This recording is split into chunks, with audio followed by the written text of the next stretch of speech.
बहुत पुरानी बात है। एक गांव में एक मूर्तिकार रहता था। एक दिन की बात है, जब मूर्तिकार अकेले किसी जंगल से जा रहा था, तभी उसे एक बड़ा सा पत्थर दिखा और उस पत्थर को देखकर सोचने लगा, मैं इस पत्थर से भगवान की खूबसूरत मूर्ति बना लूं।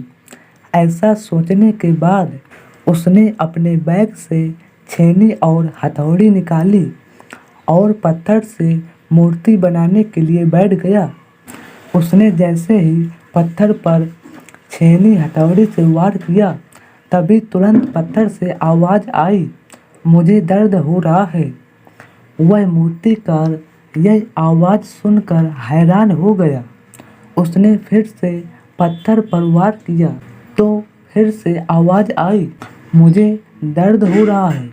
इसके बाद वह मूर्तिकार अपना सामान लेकर वहाँ से चल दिया और कुछ दूर चलने के बाद उसे एक और पत्थर दिखा और फिर से उसने अपना सामान निकाला और मूर्ति बनाने के लिए बैठ गया।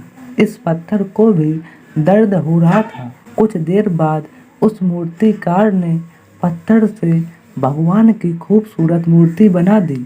मूर्ति बनाने के बाद वह उस मूर्ति को वहीं छोड़कर चल दिया। चलते चलते वह एक गांव में पहुंचा तो उसे पता चला कि उस गांव में एक नया मंदिर बना है, जहां पर भगवान की मूर्ति की ज़रूरत है। तो उसने गांव के लोगों से कहा, मैं अभी अभी जंगल से मूर्ति बनाकर आ रहा हूँ। तुम लोग जंगल में जाओ और मूर्ति को इस मंदिर में स्थापित कर दो। गांव के लोग जंगल गए और मूर्ति को लाकर मंदिर में स्थापित कर दिया।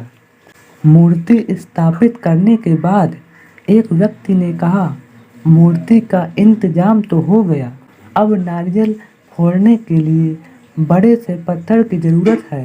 तभी उस मूर्तिकार ने कहा, जहाँ से तुम मूर्ति लेकर आए हो वहाँ से कुछ दूर चलकर एक पत्थर है, तुम उसे भी ले आओ। गांव के लोग उसे भी उठा कर ले आए और मंदिर में रख दिया। एक बार रात में मूर्ति और पत्थर आपस में बात कर रहे थे। पत्थर मूर्ति से बोला, तू कितनी खुश है, तेरी लोग पूजा करते हैं, तुझे सजाते हैं, लेकिन मुझ पर लोग नारियल फोड़ते हैं तो मुझे नारियल के कारण दर्द होता है।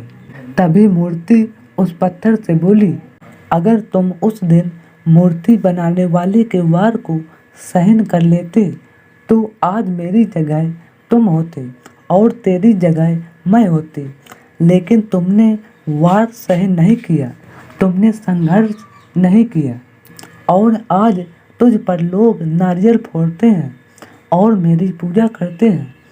तो मेरी प्यारी यूट्यूब फैमिली, कैसी लगी आपको यह कहानी, कमेंट में ज़रूर बताएं। तो मिलते हैं किसी नेक्स्ट वीडियो में, तब तक के लिए राधे राधे।